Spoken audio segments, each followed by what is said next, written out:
This week's episode of Mind Gap Podcast is brought to you by the guy eating a salad on the train ride home. Hey there. Check out this super healthy meal I'm having. I bet you wish you could get some of these thick leafy greens right in your mouth. Want to know something? I grew these veggies in my garden. That's right, baby. I have a garden. I grow all sorts of stuff in it. Turnips, tomatoes, and all that spinach you can handle. What's that? This isn't dangerous enough for you? Well, how about we get a little naughty and splash some dressing on this healthy bed of leaves and just go munching on it? I can taste the nutrients entering my body. You want some of this? All you got to do is come a little closer and whisper, "Pretty please," in my ear, and I'll give you something to munch on. This week's episode is brought to you by Elephant & Castle, located at 185 North Wabash and 111 West Adams in Chicago, Illinois. Look, I know you're looking for that perfect English pub experience so you can grab some incredible drinks and tasty food. Elephant & Castle has you covered. They have excellent daily drink specials, happy hour Monday through Friday from 3 p.m. to 6 p.m., and some delicious-ass food for you to chew on while you watch some fucking sports. Come on down to Elephant & Castle at 185 North Wabash or 111 West Adams in Chicago, Illinois, and tell them that Mind Gap Podcast sent you. Gather round, folks. This week, Justin and I chat about NBC Universal's new approach to shoving ads in your face and how ads can be super annoying in content. I then talk about how much effort I put into reading stories to my daughter, and then we talk about how we personify our personality traits. We then discuss our comedic approaches to social situations. So get comfortable, turn on the TV, and get ready to get bombarded by super targeted ads as we dive headfirst into episode 220 of Mind Gap Podcast. Mind Gap Podcast.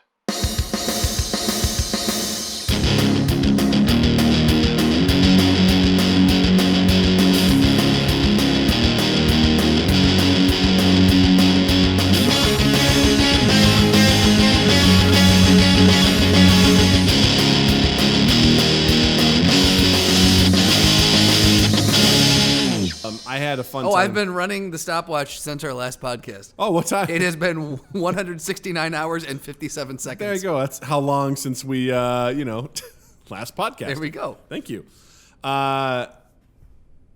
Sicky's never wasted if you're getting a root. Ah, yeah. Well played. Well played, We sir. did it. Yeah. We Australia'd. We did it. The other day at work, I was like, the one thing I'm confident in is being like, kind of creepy Southern. I nailed that one without That's missing close to home for you. It kind of is. Yeah. There's two people that started in the new hire class, and they're both from Missouri, and I could tell. One was from Kansas City, the other one was from St. Louis. I'm like, yeah, you're both from. You're both Missouri. Yeah. I was like, I get it. Yep. I hear it. I was like, I'm just going to hide in the back here. I don't want you to sniff me out. Oh, so you didn't lean heavy in? Because I thought the best thing that you could possibly do for two new people that started at your company is yell the N-word? Is be creepy and Southern. And it's like, just walk up and just start whispering. Yeah.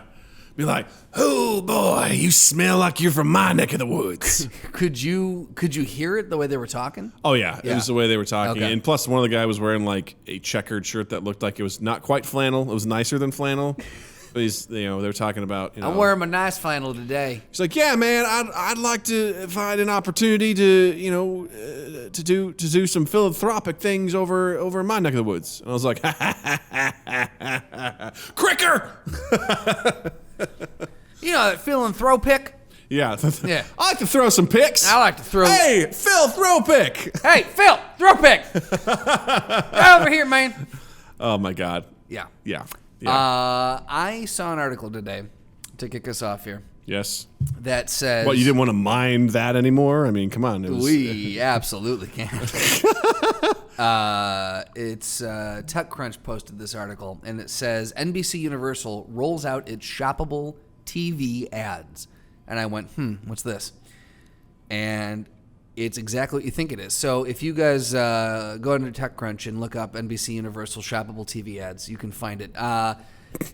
Did you see the best comment at the bottom? Oh, no, I didn't. What does it say? It's http Yep. Illuminati1.us. I did see that, yep. But it says here that NBC Universal's rolling out, basically they're trying to figure out how can we get more advertisers money.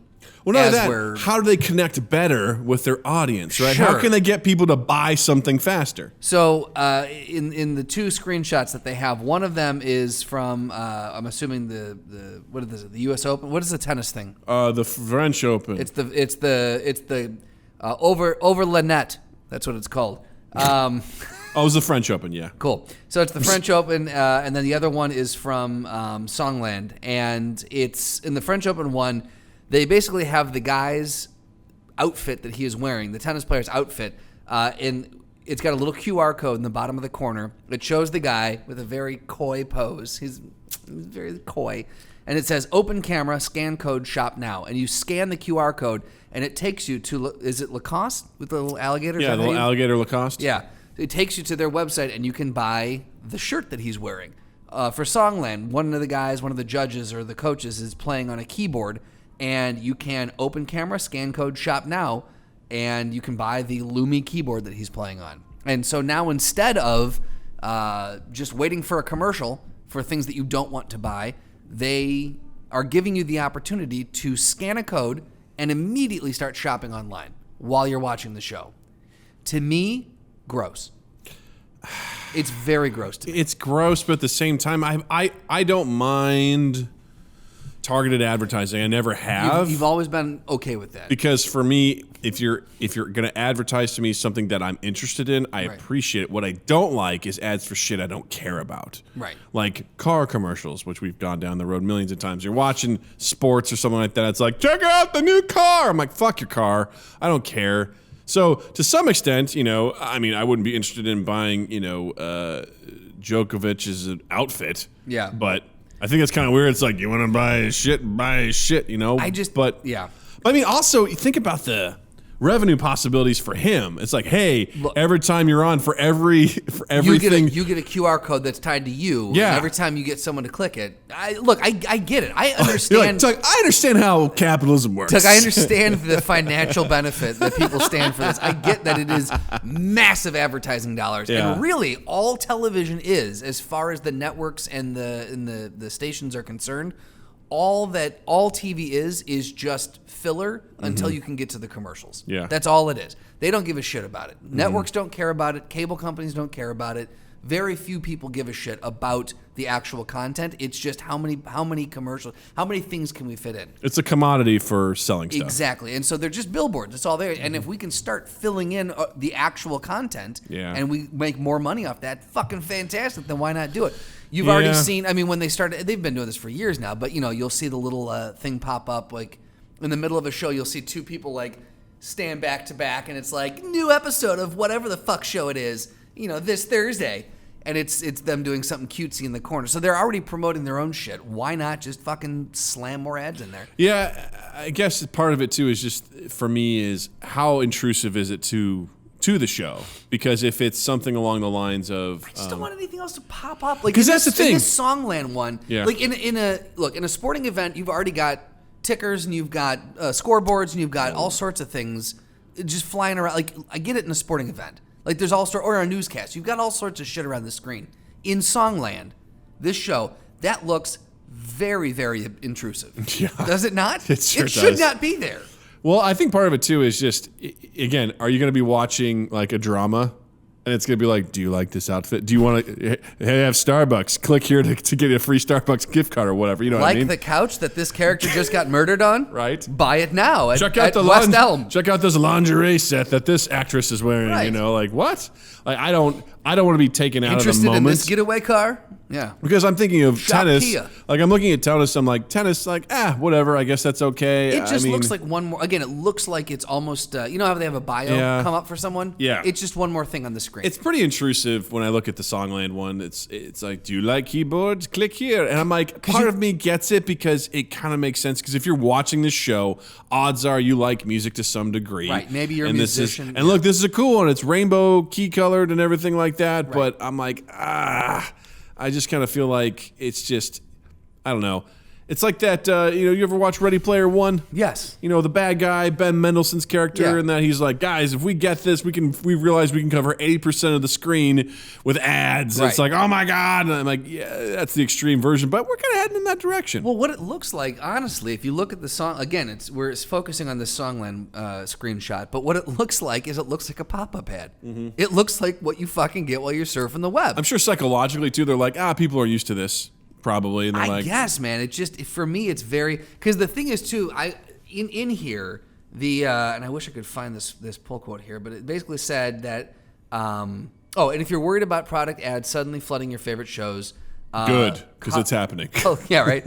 Colette Wynn, one of the executives at NBC Universal, said that it will be limited to one brand per program, and I was like, sure, now. And only that for the entire program. Right. Right. Is it? Yeah. Or for the entire match of the French Open for Djokovic, right. Is this just going to be on the screen? So Lacoste just bought that ad space, and is it just that one brand, but there's multiple of that brand? Yeah. But again, too, it's one for now. Mm-hmm. But then this sales levels out, and they're like, well, if we put two, it's still not that intrusive. Especially if and it's we can double sales. If it's successful. Right. Because the thing I like about the ad thing is if this appeals to someone who's like, I'm into Lacoste stuff and I like Djokovic and things like that, you can click that and it's a better way of, that this is like, buy it now. Right. Which, from a business standpoint, that's pretty sweet. It's not like, hey, click here to learn more. It's like, no, scan the QR code. It's going to take you to our site, and you can purchase it, like, right now. Right now. So a part of me appreciates it, but also part of me is disgusted by it because that's someone's thinking, like, what's on the screen that we could entice them to purchase? Right. Hey, do you like this? Kind of the flowers in the background? Go to 1-800-Flowers.com. Like Mother's Day's around the corner, Or, you see the guy who's taking the picture with his iPhone? Click here and you can get an iPhone. It kind of looks like Anthony Bourdain, but it's not. Use your iPhone to scan and buy another iPhone. Yeah, right. It's like none of this. The thing that I guarantee you it's going to fucking happen is that it's going to start, okay, well then let's just have a scroll across the bottom. Yeah. And then let's have something on the side. And then if we just put a bug in the top corner, just the whole show, and we can just rotate stuff out of it, and it's eventually your fucking shows just become fucking commercial. I have a big issue with, even though I understand that it is the main driver of these networks, it's the only way that they stay on the air. I have such an issue with the way advertising and marketing is handled. For fuck's sake. Everyone calm down now. Jesus Christ. But yeah, I have a big issue with this. Now, it's interesting. Jared said, do you guys not have that already on Foxtel, our version of cable? You can buy from ads by pressing a colored, spelled with a U. Okay, first of all, you can't say that shit, Jared. I know it's 2019, but you can't just say things like that, okay? A colored button that takes you to the shopping site. Yeah. So my guess is, Jared, that sounds like it's not... It's actually an interact. Is this like for like an internet-enabled television? Like, is this like on the TV, like the show pops like picture in picture and it takes you to the site on your television, or is it something on your phone? Because I don't know. I have an even bigger issue with that if that's the case. Yeah, right. Like if your actual show is getting interrupted, fuck that. Yeah, I'm not big on interruptions. This week's episode is also brought to you by Francois Bardot's 100% pure mouthwater. In a world where sugary drinks and fake spring water assault our taste buds, you need a new and refreshing drink that will not only soothe that dry throat, but also give you that good, clean, organic taste that you're looking for. Francois Bardot's 100% pure mouthwater is just that, mouthwater. No preservatives, no sugar, just pure water dripped from the mouth of a 25-year-old Frenchman into a handcrafted mason jar. Head on over to mouthwateriswater.com and enter the code MINDGAP at checkout to receive a custom-made mason jar and the picture of the man from which the mouthwater came. On this week's episode of Mind Gap Podcast, Justin and I have a discussion about the potential tech boom in Chicago and how it could affect the city. We then discuss the various costs of progress before talking about the corporate buzzwords we hate, and then we invent our own. We then talk about the fanaticism of Disney workers, what we could do to provide a Disney experience in our current jobs, and finally, we look at the modern institution of marriage and discuss how we could update it. Does that seem like a random smattering of topics? Well, way to go, Nancy Drew! You figured out the mystery. Now sit your ass down, take off your detective hat, and get ready to hear the sultry sounds of episode 206 of Mind Gap Podcast. Now, see, there was so let me throw this at you then, because I feel like we're relatively in the same idea space with it. Like, you seem a little bit more okay with it, but I think you understand like where I'm coming from. 100%. What when I was I don't know, 7-8 years ago, when I was going through that internet startup phase, right, where I was doing the company that kind of morphed into a bunch of different things. Poop.com. Right. And what we were trying to do was start a internet television station. And one of the first iteration of that was called ClickVision TV. And we were working with this software that enabled you to create hotspots in the program while you were watching online. Mm-hmm. And so again, like if you liked, a table, or if we were drinking Coke or Pepsi, you could click on the can and it would take you to Pepsi's website, or it would open a new tab. So it was literally an interactive thing where you would click on the screen on the thing you liked. I don't have as big of an issue with that because it's on a different medium. Yeah. Because it's something that if you're online, it is a newer, you're already clicking on things. It is already an interactive experience. Mm-hmm. On the television, to me, that is not an interactive experience. They talk about there's lean forward and lean back entertainment. Mm-hmm. Lean forward is where you're actively engaging when you're watching stuff on your computer, on your phone. That's lean forward. When you're leaning back, that's movies, television, things like that. For me, when it's a lean back medium, I do not agree with popping all this interactive shit on there. That's just me. Thoughts? Well, I mean, for me too, it's I watch so few things that have ads nowadays. Okay, so you don't watch general TV. No. You're always streaming. I'm streaming.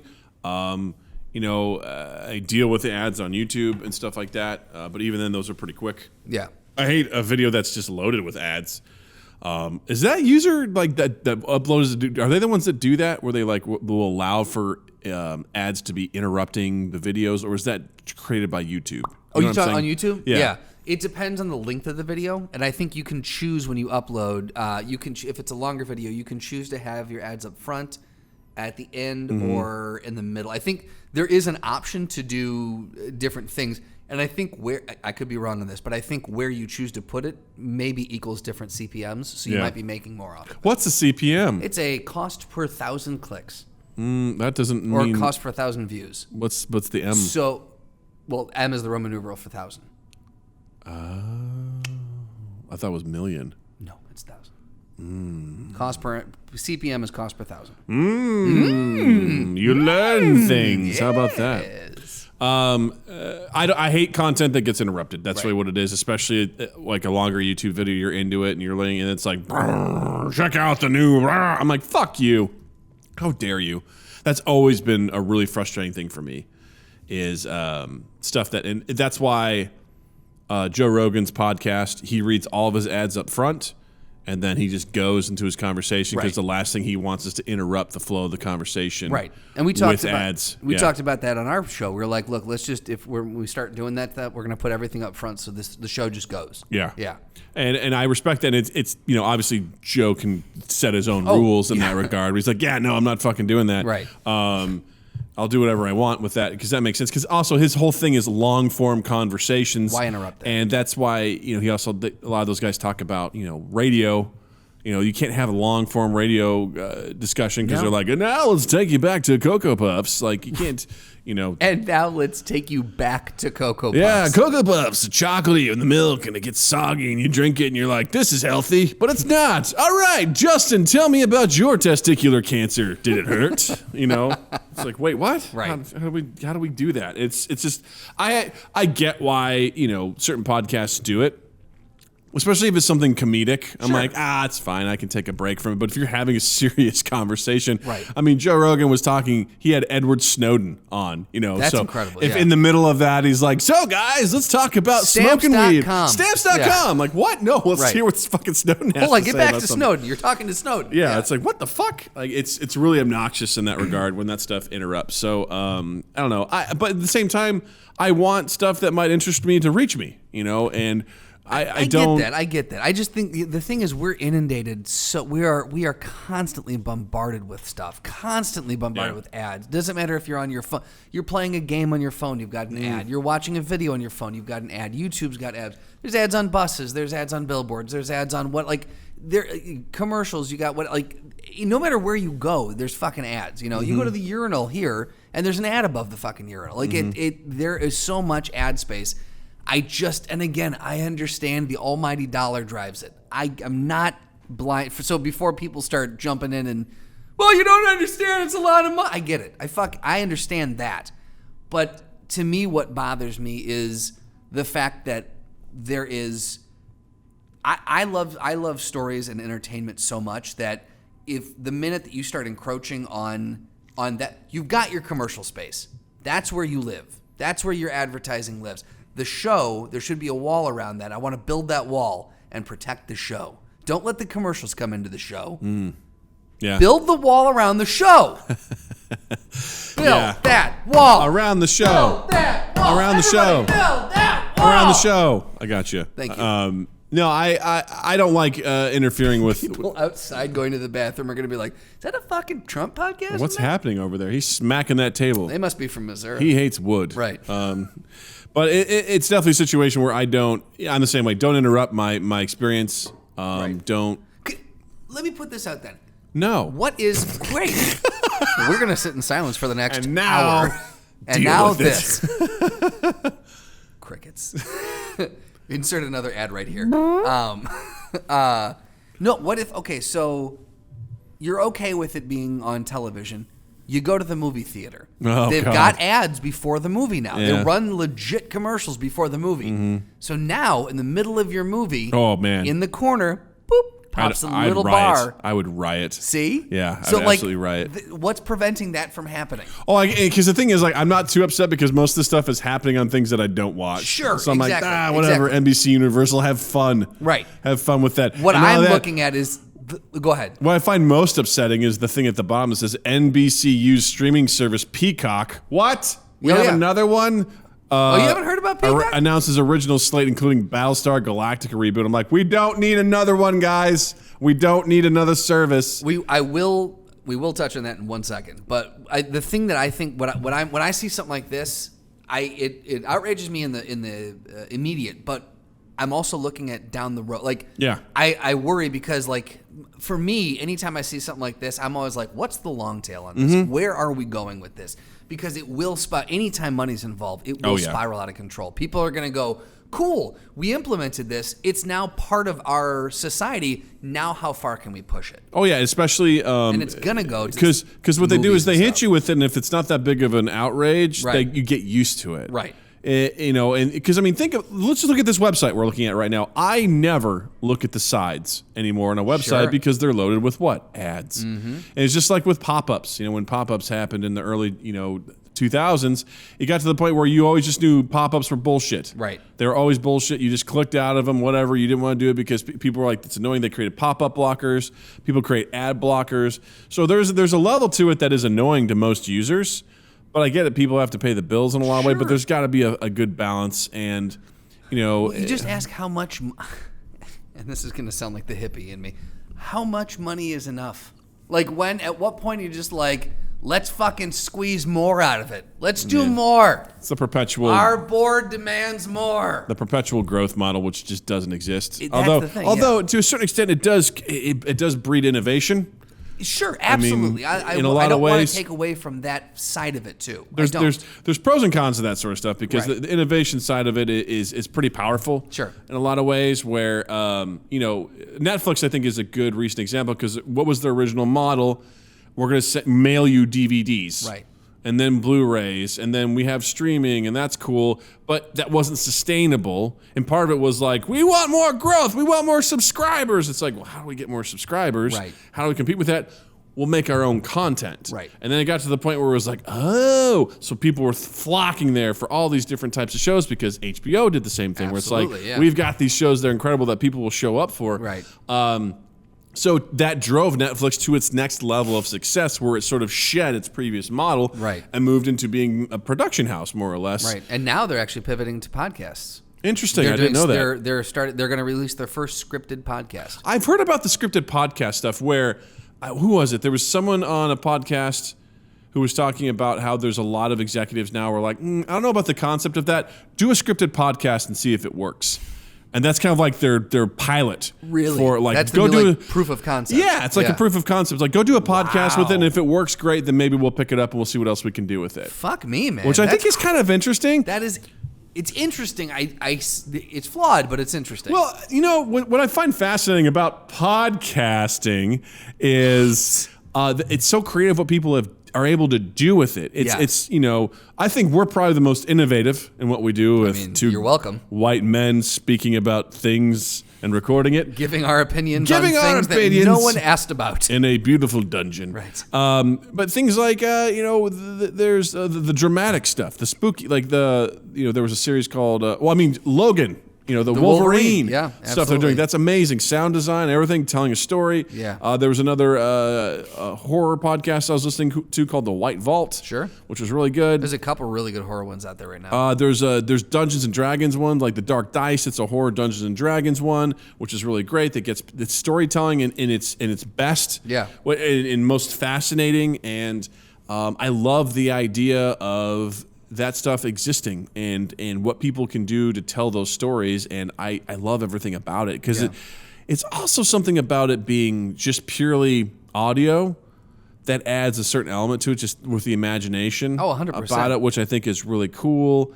And I don't know, it gets me excited when I hear things like that. It's a new avenue to try for entertainment. Well, I love the fact that there's a nostalgia element too, because like what's old is new again. Because I mean they would do this back in the 30s and 40s with radio plays, like Shadow and everything. Like that all started back way back then, and they still do it. There's Wait, Don't Tell Me, and that like NPR is wonderful. It's a lot of that too, but the fact that it's moving into like really like heavily produced, well fucking done scripted podcast it's a really fun new avenue to explore. I find the more I'm thinking about it now, that I find the concept of using it as proof of concept for a full series, I find that more and more interesting. Again, I don't think it will always work. No. There's definitely times where it won't translate, but there's a lot of potential for that to be some cool shit. You think about fleshing out some characters and stuff like that to see what you can make happen, and it's fascinating. I've had a couple of things I wanted to do is like, what kind of fun to do like a I'm not to say I didn't have that thought too. I mean, maybe, I don't know, who knows, maybe look out for a Mind Gap scripted. Yeah, I'd love to do that. I think that'd be fun. It'd be fun to do comedic one. It'd be fun to do. I mean, there's even Matt Besser's podcast, Improv for Humans, where they just do improv. Right. They have guests come on. They talk with people. They have people like sing a song, and then based on that, they improvise off of it, just purely audio. Like they don't like whatever. And some of it's good, some of it's not. But I like the idea that they're literally just going to sit across from each other and they're just going to do it. Well, I was talking with, for those who are just listening now, we have a guy who, or maybe this is your first time because Jared's sharing us. I don't know. Hey, but welcome. We've got a guy who's been on a bunch of times, our friend Chris Vellucci, him and his buddy Matt Lamson. Who's Matt's been on here before too. Yeah. They do a show at Second City every once in a while called the Chris and Matt Show. And I mentioned to Chris, I said, wouldn't it be cool if you guys really want to stretch your writing muscles, do a scripted comedy series, an SNL, but a podcast. Yeah. I can do sketch comedy, all audio based. I said, you guys could have that'd be fun. You could have an entire army. Yeah, right. And you wouldn't have to cast it. You would just record your voices a bunch of times, and now you got yourself like the theater of the mind concept. You could really play with that. You're in outer space. You don't have to pay for green screen or any special effects. You just fucking go to put a couple blip noises in there. You're good. Like you can really play with. You can have a very expansive world when you're just doing the audio thing. 100%. I mean, look at the silly stuff we did for our interlude episode. Right. Where I was where you were lost broadcasting from another realm. Dimension. Right. Like I just a little bit of sound design, sound effects. And had fun. It was really cool to kind of create that sort of element. I think that'd be fun to try at some point. It's definitely a realm that leads itself to. I like voice acting stuff anyway. Like I have a little thing where, hit record. Joseph Gordon-Levitt's website. I've done a couple of things on there just for fun, where I'm like, whatever, I'll submit yourself to it. Yeah, I was like, oh, this sounds like fun, and I just did it for funsies, which I should go back and check and see if anyone messaged me. Probably not. But it was just one of those things where they were going to be doing a podcast, a fantasy podcast, and they were looking for someone to be the bartender. I'm like, oh, I know who this character is. I was like, I'm going to submit for this, and I had a blast doing it. And regardless of like whatever happened with it, I was like, I feel fun doing it. And there was also a sketch one about parents who found out that their baby was like a Republican. I love that. And they were like, we found out he's only one, but we can tell he's a Republican. It's like he's playing with cars without any sort of regard for emissions or anything like that. Like, it's crazy. It was very, very funny, and I did a voice read for that too, which was fun. So, there's a lot of cool stuff. I was waiting for you to go. And I did a really good job, if I do say so myself. I pretty much nailed the thing. What I'm surprised by too is that a little quality goes a long way with some of those, because you can hear anybody's submissions. Like, you can click on anybody's stuff. Yeah. I've heard some people just the white noise background where they're like, I'm doing the read, and you're like, dude, they're doing it into their phone, standing under a train. Yeah. Which to some extent I'm like, look, man, do what you got to do. Right. But I think it's cool to giving people an opportunity to try that stuff out, and I a little bit of effort. Very much enjoy giving that stuff a try, because I like messing with different voices. Not accents, but voices. Yes. Character voices, if you will. Well, that one time you and I recorded each other for that video game submission. Oh, sure, for Mass Effect. Yeah, Andromeda. Yeah. So they were coming out, and Doug was like, I want to do this thing. I'm like, I'll do it too. And we recorded each other, and it was really fucking fun. Yeah. It was a blast. It was so much fun. I'd love to do something like that, just to test that stuff. I know someone, I'm not going to name names, but I know someone who has come up with some really interesting stories. Oh, yeah? That they have not shared around with the public en masse. Yeah. And I think it would be really interesting, because I've thought for a long time these would be really fun to develop for film, but they would, require a shitload of production behind it, and like more so than we actually have access to right now. Down the road would be amazing, but nothing's to say that we couldn't do these as radio plays. That's a good point. That's a really good point. We could go to any planet, any dimension, any character you wanted. I like where this is going. I'll have to tell you who this person is off. Cool. I'd love to meet them. That sounds delightful. Actually, it's a really good point. I'm just saying, keep your ears out for new stuff coming from it. I like that. Yes. Now I'm interested. Now I give a shit. Well, part of what I like too is I love reading stories to Natalie. Like, I just love like trying to we read. God, it's a fairy tale.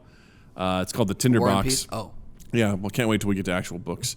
But it's just about this soldier who meets a witch, and she ties a rope to him and sends him down this tree, and it's got like 3 chambers, each with bigger dogs, and she's like, there's riches, but you have to get the tinderbox. And then he finds, whatever. It's a weird one. I don't remember that fairy tale at all. But point being, as I'm reading it and I read the witch's voice, I was like, tie the rope to your belly and then go. I feel like I'm Mark Hamill playing the Joker, but still.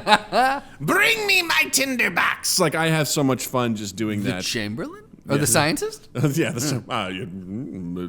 Skywalker? Old Luke Skywalker? Old Luke Skywalker? I won't teach you! Old crazy Luke. Which was almost like Gilbert Gottfried there for a second. I won't teach you! Look, I'm not gonna teach you how to fight with the light sword!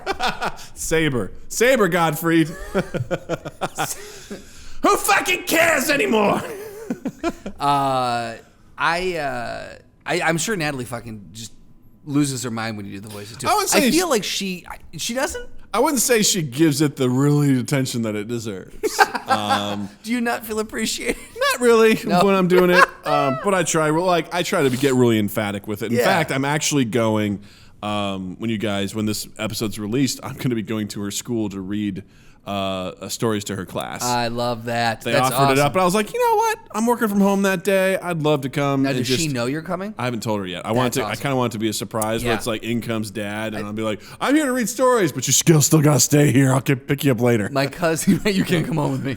Okay, bye, everybody. Bye. My cousin did that with his kids. He was the first. He wanted to be the first dad to sign up, and didn't tell his son. He walked in, and his son about lost his mind. It was really cool. I think Natalie's gonna fucking love that. Yeah, I was like, they didn't give me any details. I'm like, am I supposed to bring a story? I'm sure you guys have one. Like, just promise me that you will bring 50 Shades of Grey. No, I've got... Walk in and just be like, this. I've got the table read the script for House of a Thousand Corpses, Yes. you know? So Yes. I'm like, guys, this is going to be my monologue audition. I'm going to be Samuel L. Jackson from Pulp Fiction. Say what again? Yes, they deserve to die, and I hope they burn in hell. Motherfucker. Yeah, it'll be so much fun. I will say this, even though Natalie may not like recognize or not give you the attention that you deserve, I want recognition, damn it. It does make a difference, because I remember when I was younger getting stories read to me, and if someone did the voice and if someone else didn't, it felt very flat to me. Mm-hmm. And so we'll keep names out to protect the innocent, but there's definitely it makes a big difference, even though it may not outwardly look like that. I guarantee you inside, because I had that, and inside it makes a fucking gigantic difference. It's so funny because I remember being 36 years old, I still remember that. I remember being in school and hearing our teachers read to us, and they would get into character, and I always felt uncomfortable when they did it. Really? Because then they're like, and then the witch would say, "Bring me my tinderbox." I'm like, whoa, you're playing hard. I was always like, don't do it, just read it normal. So that's just where read it normal. That's where awkward Doug came in. I guess. Real early. For some reason, I was like, just read it like a normal person. Don't get into character. If you haven't listened before to the podcast, welcome, and know that Doug, throughout his life, has had multiple versions of himself awaken. Mm-hmm. The biggest of which is Practical Doug. Yes. But there's also Awkward Doug. And Awkward Doug does not like awkward situations. No, Awkward Doug's like, cool, I'm out of here, bye. And I feel like... Shut it down! I feel like we're starting to get to we're starting to pinpoint the location on the space-time where that happened. I feel like we might have just found it. Yeah, it's definitely a situation where, it's funny you bring that up, because I was just thinking today about Justice Doug. Justice Doug is a real... If I try to, like, envision what they are, it's a golden... like armored figure, like holding like a shield and like a mace. It's like, justice will be had on this day, just light gleaming. It's like, we must do it for the good of the kingdom. It's like, settle down, spaz, you know. Justice Justin, which is where the root of my name, the Just One. Yes. He's very William Wallace in nature. Mine is a little bit more gritty, but it's like, we're gonna take this, and we're gonna teach him. Yeah, because then there's Practical Doug, who looks like a guy from NASA from the 1950s. That's so it. That is it. That is so it. The skinny black tie with the short sleeve dress shirt with the pocket, glasses, horn glasses. He's just like, I don't know, man. That doesn't really make sense. I don't think we should do that. Justice Doug is like, we will bring peace to the kingdom. It's not really worth it. I don't think we should do it. Think about how much effort it'll take. Yeah, it's like, I don't know. That doesn't really make sense. It seemed like it's going to do more harm than good. But justice will be had. We will smite those who have wronged us. Right. Now, I hear the justice part. You've said that. You've made that abundantly clear. But again, I Again, just want to go through the calculations. Yeah, I don't think that's a good idea. You've seen Inside Out, right? Yes. Okay. So another one of mine is one of my favorite porns. Is Rage Justin. Yeah. Rage Justin lives. He is very much like Anger. He just is on fire. He is a red felt thing that just like flames come out. Yeah. I've seen him before. Yeah, I'm sure you have. Yeah. I've seen him before too. Yes. No, like visually. I've seen like what you're too. saying. Yeah. I have too. Justin lit himself on fire one time. It's like, he wanted to make a point. But yeah, it's point was taken. Point taken. Yeah, I've had definitely a lot more of those awakenings where I've been like, oh, right. And being aware of that stuff, I think, is super important. Sure. Being self-aware? Yeah. Yeah. I had that today. One might say it's the only thing that sets us apart from robots. Maybe. The only thing. That and a soul. And the need to fuck. But make no mistake, robots have the same needs. Why are you shaking? You're like, robots got to fuck. Make no mistake, they need lubrication. Everyone needs that. Yeah, but it was one of those things where today I felt it. I was having an emotional reaction. I've been telling myself, because I've been building these classes on emotional intelligence, which has been refreshing my memory on these things. And I was like, sitting there, I was like, breathe. Your heart's beating really fast. Your face is very warm. You're angry right now. Right. Breathe, relax. And that's where, part of Justice Doug was like, we will achieve victory this day. I was like, Take it easy. Take a deep breath, big guy. This doesn't matter. We've already achieved our goal. Right. We don't have to smash their face in with the mace. Like, it's okay. You know, put the armor, take the armor off. We're good. We're good to go. Yeah. But that has really gotten me to the point where I was like, all right, you have to be much more aware of yourself, and then also manage that a lot better. Don't slam your fist down on the desk because you're angry. That doesn't do anybody any good, and it scares the shit out of people when you do it. Okay. So, but the other thing I'm really good at with that, but okay. is I'm very social aware, which I've always been pretty good at. Like, I can read people generally pretty well. Yeah. I can usually be like, something seems off. Yeah. About that person. Absolutely. You are exceptionally good with that in reading my words. You can read my words and be like, "Are you okay?" Right, what Doug means is like in text, either G-chat or via text. Like he'll send me something and it's like, "You're okay, man," and you're like, "I don't know how you did it again." Like, you nailed it. You figured it out. Something's wrong. You're like, "You okay?" Because you don't seem all right. I'm like, "I'm not." Like, this isn't the normal like syntax in which you type. Yeah. Yeah. Like today, you know, I forget what I said to you today. But I called you a motherfucker or whatever in text today, and you're like, Jesus. I'm like, it's Super Aggressive Tuesday! You're like, okay, I'm like, thanks. yeah, very much is. You're like, okay, that was not needed whatsoever. Doug is like, into it. like, yeah. And then I just envisioned Doug like just taking his shirt off and running down the hall. Yeah. Never to be seen again. In your face, Sharon! Just, okay. Those are some of the things that make me laugh the hardest. Right. Is just things that don't need to be aggressive, that just turn that way very aggressive quickly, right? And people are like, "What the fuck?" I'm like, "I'm just kidding," but you know, yeah, it's like up your ass. What? Well, that was you used to. There are certain things that individuals, depending on their physicality, depending on their personality, depending on a couple different factors, they can use to great effect. Thank you. I was going to say to great charter. I'm just going to start pulling random words out when I can't figure it out. To great alacrity. To great Nylar. Oh, the mighty Nylar. All hail the great Nylar.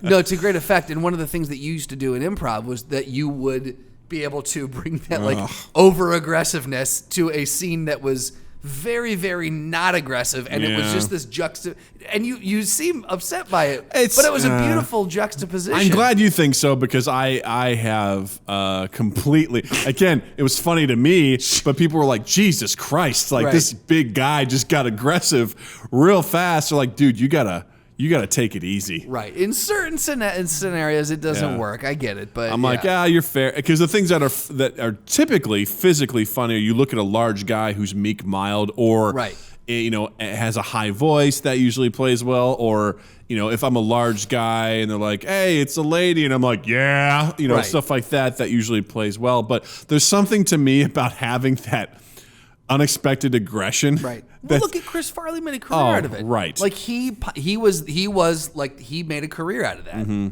Yeah, that was his bread and butter. I think it's fun to sort of just like take a situation and make it sinister is probably a strong word, but like taking it down like a bit of a dangerous path. Like even something as simple as someone goes, I'm trying to think of something that'd be silly. It's like, man, this is really complicated. I'm like, you're complicated, right? And then just go right back to whatever I'm doing. They're like, what? I one of my go-tos is the being aloof, where like someone will be like, I don't know, do you want a glass of water? And I'll just go without even looking at them. Like, yeah, me too. Yeah, no, I totally. Yeah, like you just like it's you answer in an affirmative that has nothing to do with what they asked you. You know? Is this candle for sale? Yeah, me too. Yeah. That sounds, for me, that's always funny. It's just that the concept of someone who is just not paying attention at all to anything. I love anything that's going on. Yeah, that's so good. Or the guy that just doesn't get it. I don't know really where it's at. I just love taking something that again, it's obviously not good, or someone's like, oh man, I spelled that wrong. I'm like, unacceptable. I will accept your resignation right now. That's totally cool, man. Don't worry about it. You know, just and they can't figure out what. I was like, what just happened? A mutual acquaintance of ours, like, does not know his sarcastic strength. Like I told him that today. Okay. I was like, he goes, you know, I got that feedback in my review, And he's like super sarcastic. He's so sarcastic. You don't know your sarcastic strength, man. Like I've gotten better at reading you now. Yeah. But I'm like, I'm like, are you serious? Like I can't tell. He goes, yeah, man. He's like, I got that in my review. And they said like you're super sarcastic, and I was like, yeah, whatever.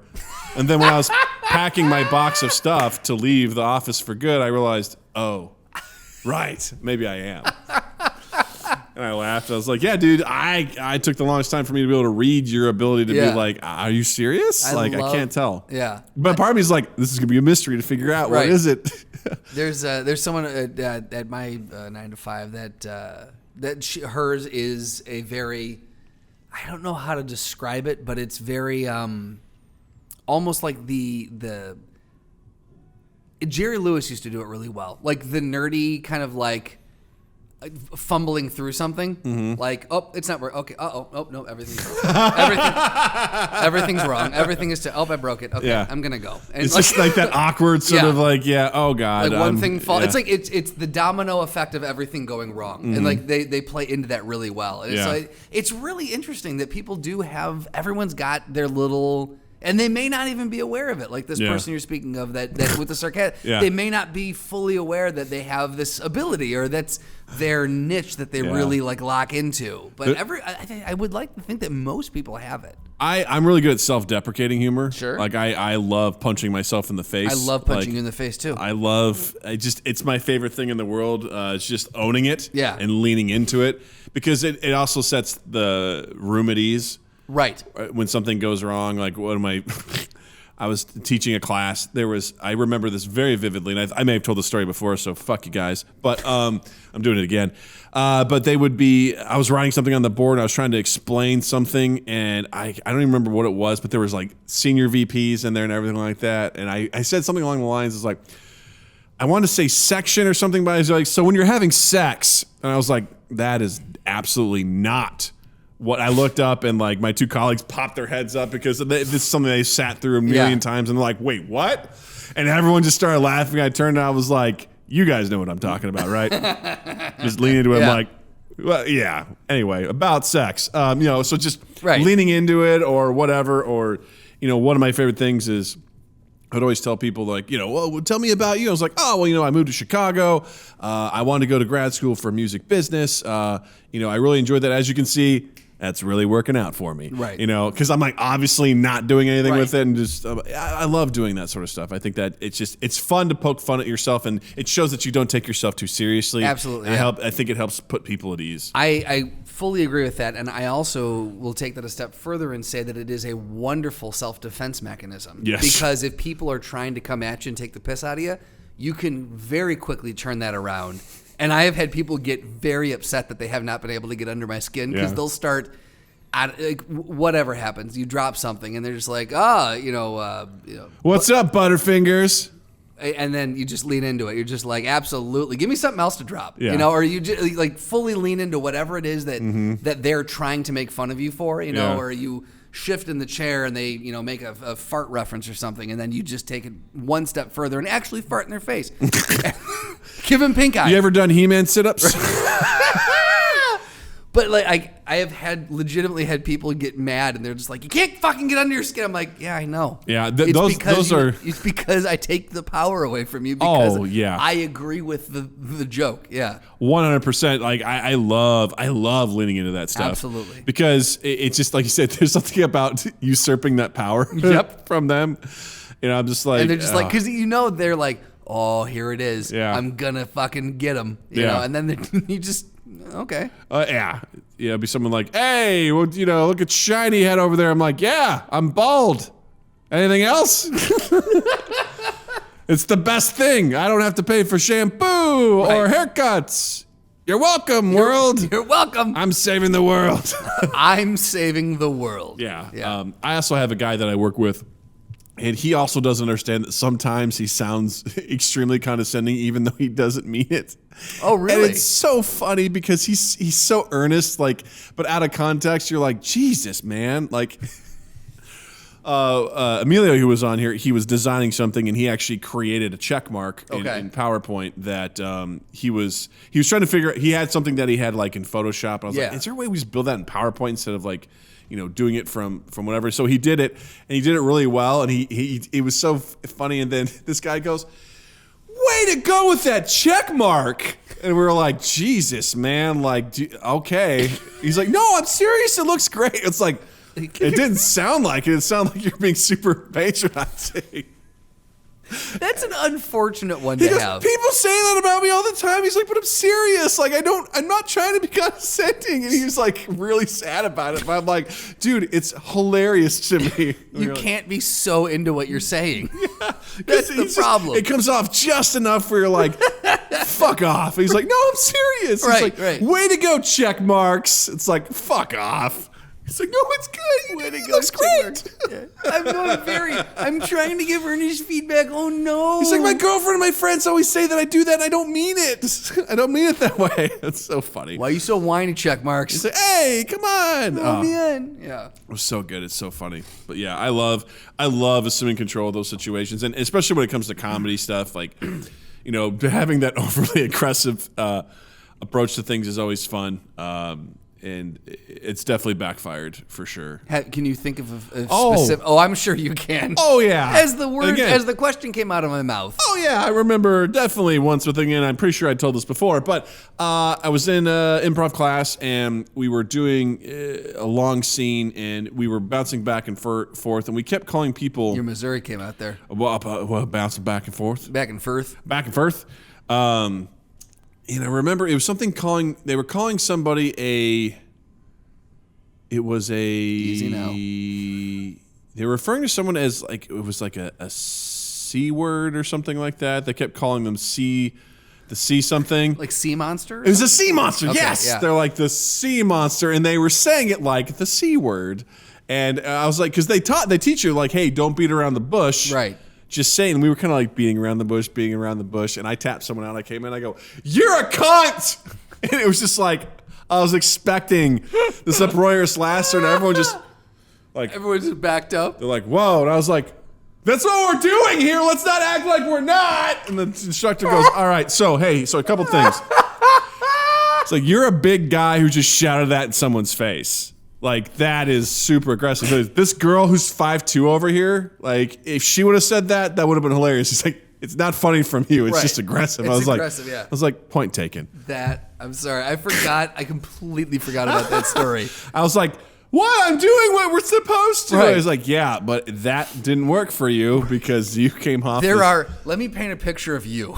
Yeah, let's put a mirror up here and take a look at you and see how you just raged out and screamed cunt in someone's face. Now, look in this mirror, scream it at yourself. How does it feel? I was like, okay. Because I was so excited because I'm like, oh, this is going to be great. Right. I'm calling out the game. Right. It's just like, that's the thing. You're like, she's such a sea monster. What a sea monster. That's another thing I like to do is just be the deadpan guy who says the thing that everyone's like obviously alluding to, but he's just like sledgehammer.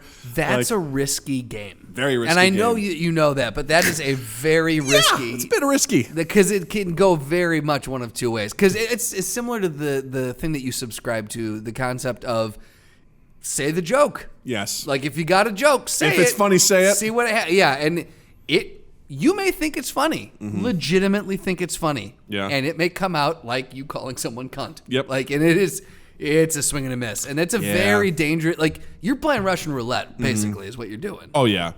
I like people who are trying to be coy, and then I'm just like, oh yeah, are you guys talking about this thing? Right. And they're like, yes, Doug. There I'm is cool. And then I walk away. There is a fun element to that though. Yeah. When you can just do that, you're like, they're like, fuck, fine, all right, let's call it what it is. This is what we're doing. Yeah. I love doing that. I find it very hard not to do that at work. Oh, of course. I'm fine because and to take it out of the realm of comedy and humor and put it into the realm of people who are, again, there's a lot of like just again beating around the bush of like, well, we could do this or that, and it depends on if so and so. And I was like, let's just say what it is. So and so fucked up. We're trying to fix what they fucked up. Why is no one holding them accountable? Like, let's not fuck around with. Well, we could try to do this to rectify the situation and da da da. fucking tell the person they screwed up. Yeah. And let's like it. Just I guess the more I'm going along in life, the less I have time for the niceties, and I'm just like, let's just fucking be honest with what this is. Like tell this person that they're a fucking idiot, and they either need to fix it or they get the fuck out. Yeah, I appreciate. And apparently HR doesn't agree with my approach. I appreciate basically the. We still going? I think so. Yeah. Cool. Why? My browser is not still going. I'm still going. All right. I appreciate people that are willing to put their cards on the table. Sure. Like I to me, that's refreshing because I don't like doing especially negotiations. I'm like, tell me what you really want. I'll tell you what I want, and let's just be. Why do I have to be like, you come in real high, I come in real low, and we'll just eke our. Just tell me what your thing is. Right. Let's go for it. Let's figure it out. And it's the same thing with situations like just being open and honest is one of the most refreshing things, as long as you trust the other person, obviously, that they're going to be the same thing to you. Because when you can cut through all that bullshit. Oh, God, it's so like, nice. Look, man, so nice. when you do this, it really pisses me off, and it's really annoying. And I know you don't do it intentionally, but if you could just be mindful of that moving forward and things like, it's like, oh, wow, cool. We can say what we want to say. That's the D in me. Yeah. Like, 100%. I want to, yeah. The Justin Stralin story. The D in me. The Justin Stralin story. I got D in me.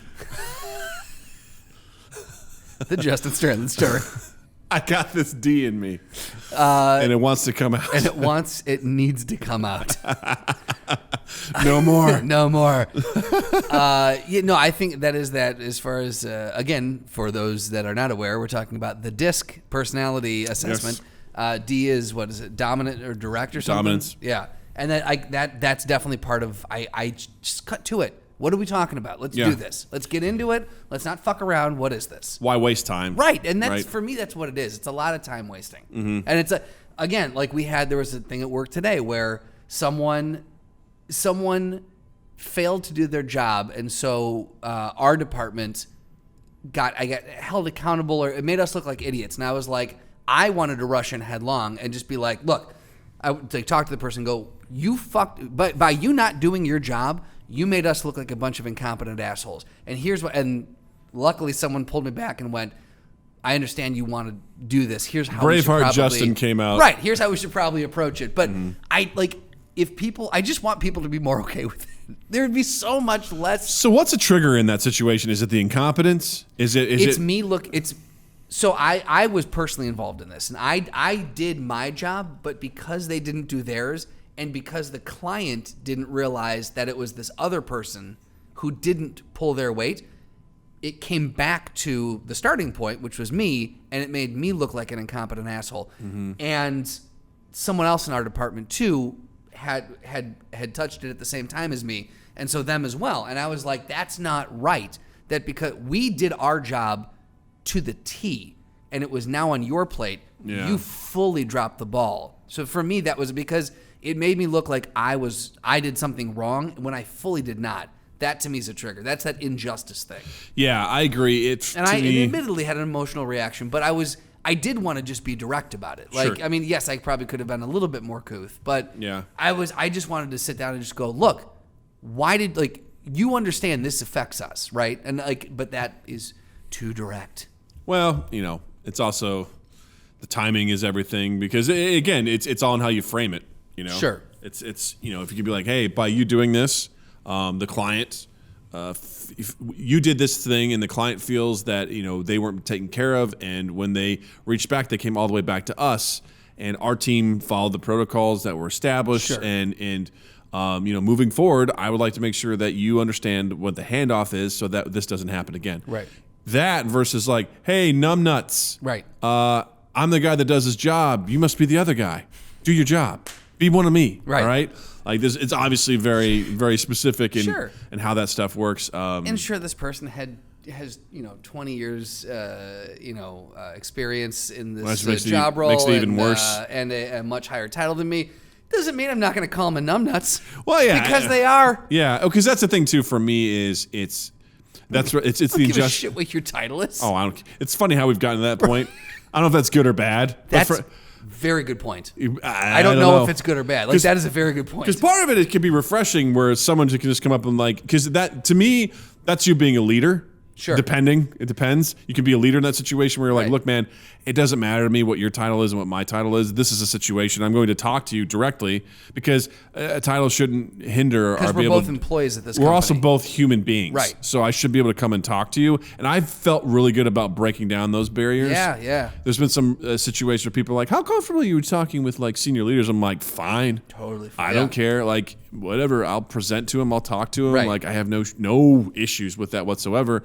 Because I don't believe titles should separate people. No. It's a situation where I'm like, nah, man. If I was running a company, I'd expect anyone to be able to come and talk to me. I don't want anyone to be like, oh, there's the owner or whatever. No, fucking come talk to me. I don't give a shit. It should be that way. So in that regard, yeah, it's probably good. The bad thing is that if we're a little emotionally charged and we're like, I got something to say to you, Mr. Boss Man.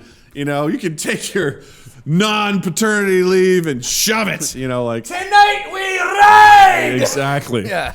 But at the same time, I forgot where I was going with this. Yeah. I forgot what I was going. Derailed very quickly on that one. Where am I going with this? I had a point. I think you were talking about how we have to be our approach to it. Yeah, is where you were going. I think that's where you're going with it. Yeah. Like, well, I mean, our approach to things is very important, how you word it and everything like that. But being direct, I think, is incredibly important. Just to be able to talk to people. But that's also the thing too, because personality styles. You know, if you're very direct to somebody and they're just like, Justin is attacking me, and he's very aggressive. He's essentially, I feel like I'm not being, my social collateral is being reduced based on this conversation. I think Justin's going to hate me forever after this. That creates stressors. I probably will. Where it's possible. But, I remember what I was getting to, is that's all true, but also the fact that, you know, for me, when someone, it's more than someone not doing their job. It's the fact that, okay, that sucks. You didn't do your job, and you should be doing your job, but then maybe they're not held accountable, and that's the part to it. Yes. Where I'm like, wait, you're allowing someone who's doing a subpar job to continue to exist on this plane of that is the world, and that's not issue okay. That I think the hard part that both of us have seen is that builds up inside of us over time. Like, in that rage, that's where the rage and the justice kind of, those personalities start to come together. Because feeds it. You're getting angrier and angrier that these people are not being held accountable, and so those two sides are just kind of fueling each other. And Lack of consistency will drive Practical Doug to calmly turn the key at his NASA center and set off a nuke. Because he's like, doesn't compute. We've got to shut it down. Like, we'll blow it all up. We'll start over. Just like, calmly opening the gas can, Yeah. calmly dumping it around, sitting down and just lighting the match and sitting and going, yeah. we're going to burn this all down. We'll start over. It's going to be fine. Because Everything's fine here. What's that meme? It's like, this is fine. Yeah. I can't compute. I cannot reconcile situations where someone is doing a poor job. They're not held accountable, but then you see someone who does the same thing or maybe even less, and they're allowed or they're let go, and you're like, wait, what? Or they're disciplined in some way, and you're like, but this guy, what about that? And they're like, well, you know, we kind of need him right now. Otherwise we'll be understaffed, and it's about to be the busy season, and you're like, it's going to do more harm if they're around. Like, yeah, but... To bring this back full circle, the other excuse that I hate is when they go, well, he brings in a lot of money for the company. Fuck it. And that's right back around to that money drives cream. Cash rules everything around me. I feel that in my stomach when you said that. Like, I had that. Well, he does bring in a lot of money for the organization. At what cost? That means nothing. At what cost? Right. Like, I don't give a shit. Right. So that means you can sacrifice your company's values. Sure, yeah. You can sacrifice your organization's so culture. They get to do carte blanche, whatever the fuck they want to do, not be held accountable because we don't want to rock the boat because they bring in a lot of money. It's like, or you just don't want to coach them. Right. You're like, well, I don't. You can do both. Right. They can be successful, and you can tell them to stop being a dick. Exactly. It's very much a possibility. Start actually doing their job. Sorry, I'm getting far too into. Yeah. And smashing genitals together. You know, it's just like, Yeah. You want to clack nuts? Yeah. Boom, boom, boom. We've connected on a genital level. And that's how work should be. Yeah, right? Yes, that is more how the office should be. So yeah, hearing things like this, like I think we talked about this maybe off mic last week. I understand why people start their own businesses. Yes. I understand where people are like, I need to be my own boss, because you see this stuff, and what gives me a little bit of hope is I'm like, it's not unique to your organization. No, not at all. It's not unique to mine. Nope. Yeah. It exists everywhere, which gives me a little bit of hope, because I'm like, well, it's not unique, but at the same time, it's like, God damn it, this is everywhere. Right. And you realize, again, how important it is to have an organization that the culture and the employee match. Right. Because, and we've talked about this before too, it's essentially a cult-like atmosphere that people all drink the Kool-Aid. They're like, we're on board. This is our culture. We believe in this. We die on the hills for this. Right.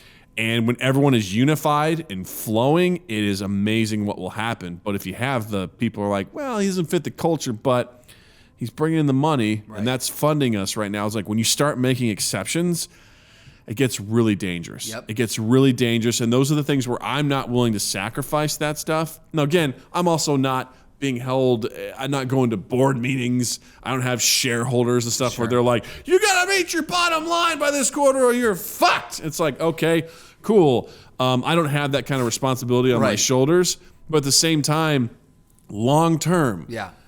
It's kind of like playing a video game and you know there's a way to turn on God mode or you can cheat. Yeah. And you're like, you know what? Yeah. I'm just going to do it for a little bit. I'm going to give myself a little bit of extra money. Right. Just so, I just want to get this. I'm going to give myself an upgraded item just real quick because whatever. I mean, I'd get it anyway. I'm just going to save myself some time or, this is a tough part. I'll just turn on God mode, get out of it and keep this out going. for a while. Yeah. And all of a sudden you realize you're just playing on cheat mode the whole time. Right. And all of a sudden, for me, the fun just leaves the game. Right. You're murder, death, killing everything. Because I was like, so I didn't earn any of this. And now the whole part of the game, that the struggle that's important to, and the exciting part of it, you just eliminated altogether. And it's the same thing in that regard where you have this thing you're working, you're trying to build, it's an ecosystem, and you're like, well, I'm allowing this predator to be here to sort of overeat, and overstay their welcome. And it gets super frustrating to see that happen because it permeates. Right. Because it's an example that people can take on because like, well, if that guy does that and he's a senior leader, maybe I could do that. Right. And then before you know it, I think the big thing is that like where it leads by example, and everyone's like, well, if they can make that exception here, if we let this one slide, why not let two slide? Yep. Why not let more slide? And that's where I see people who allow that to happen. I lose respect for them. Yeah. Because I'm like, wait, you were allowing this to happen and you're okay with it? It's like, then you got to make sure that if you try to discipline anyone else for the same thing, that's a no-no. You're putting yourself at risk. Right. In that regard. And again, it's easy for me to stand back and be like, I would never do that. But in general, I'm like, I don't feel comfortable that we're allowing this kind of stuff to happen. Yeah. It's a fucking crying shame, man. That came from a good place. That came, and so did I. Yep. Now I'm done. Oh, you ever burped and came at the same time? Throwdown! That'll be I nice. have zero transition for that. Hey man, it's the segue of the century. I know what you want from me. I set it up perfectly. I don't know why I'm talking like some guy's like, what you doing, man? I set that fucking shit up. I set the shit up Perfectly. Perfect. I want to take that small bit and cut that for our next like best of. Just like you ever burped and came at the same time, and we're done. Blackout. Mind gap. So today's throwdown. Your shirt actually inspired today's throwdown. I've been staring. Oh boy. I've been staring at that head for a long time. It's Doug. shiny. I'm bald. Get over it. Not that one. No, I wanted Dicks! See, there you go. So Doug's wearing a Mario riding Yoshi shirt, and Yoshi is mid tongue grab, looking for something, potentially a nipple. I don't know, but Nipples are not up that high. I'm just saying, I don't know. I was thinking about, I'm like, who could Yoshi be going against? And I just typed in Yoshi verse, and it had a bunch of interesting things. Is it all like Curb Stomp? What's the name of that game? The one with Mario and fighting other different characters on the Nintendo. Smash Brothers? There you go. Okay. Curb Stomp, same thing. Is it all that Nintendo game, American History X? Curb Stomp?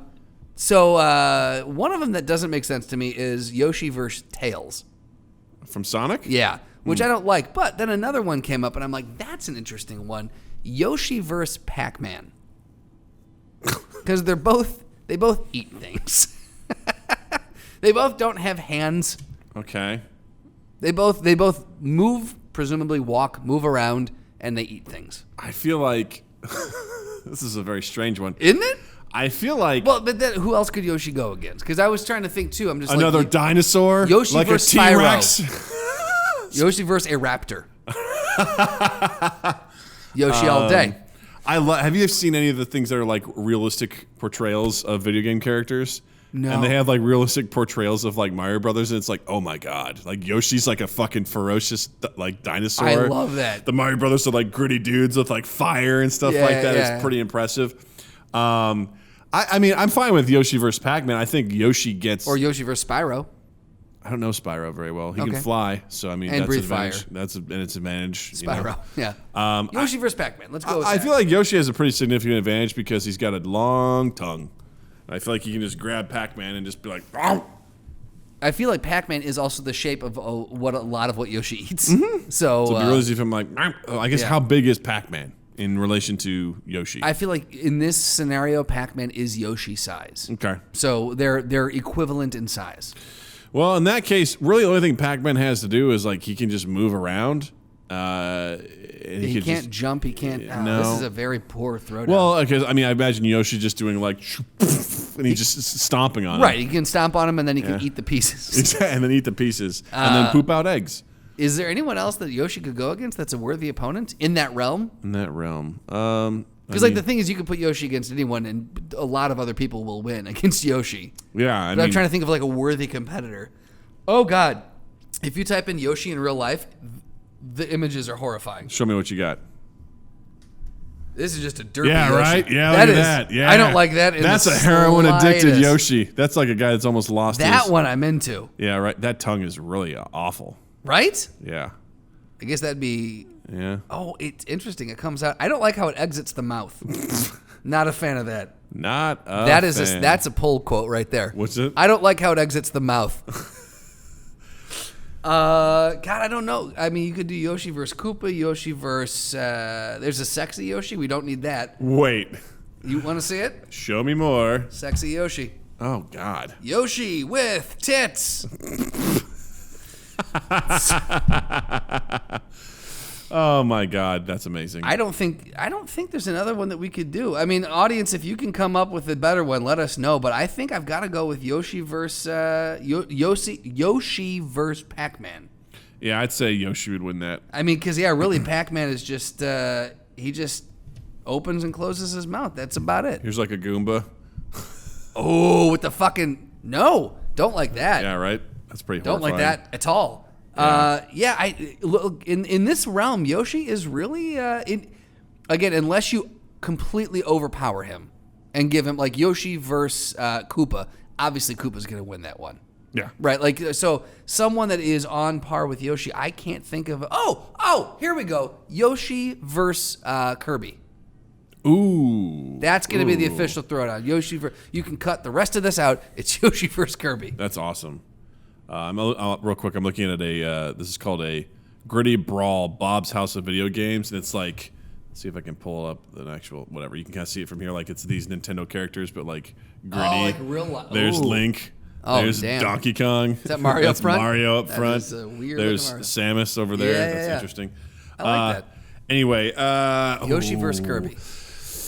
Oh man, Kirby can just like pull in so much. Right. He just sucks He it in. just He sucks it in so much, and really, it doesn't matter what it is. Right. Like for the most part. Size, yeah, because he sucks in things like twice his size. He can mostly fly. He can float. He can float. He puffs himself up, and that gets him to a point. But there's a point Yeah. to where he cannot. Puff He has to any have longer. something that allows him to fly. I think, if I'm not mistaken, is it like some sort of star? Or something? Well, no, he can suck in air and puff, but eventually he gets full, and he can't. And then he starts to come down. Gotcha. In Smash Brothers, though, he can also turn himself into a brick and fall real quick. Mm-hmm. He can use whatever he sucks in. He can spit that back out really hard at you. Mm-hmm. Yeah, this is a really good one. Like between that, Yeah, because Yoshi can when he eats you in Smash Brothers, he can poop you out in an egg, you know, and then he can kick. He can do whatever he wants to you. Yeah, and he has a double jump in the game. He does have a double jump. Depending on what he eats, he can get different abilities too. Right. So if he has like a blue shell in his Right. mouth, he can fly. If he has a yellow shell, he can stomp. Right. If he has a red shell, he can shoot fire. There it is. Excuse me. Flying, stomping, fire shooter. Right. That's what he is. Depending on what he's got around him. Yeah. But to say, if we're going like Yoshi from like the Super Nintendo game too, right? Not from Smash Brothers. Right. And original Kirby, like Game Boy Kirby. Gotcha. Yeah. I feel like Kirby's got a little more agility. I do too. I think he could. The fact that he can do the puffs and float, I feel like that's because he can mess with, he's got a little bit more, to your point, agility and aerial agility. But at the same time, while he has a nice sort of spread when it comes to like pulling in stuff, I think Yoshi's got the range.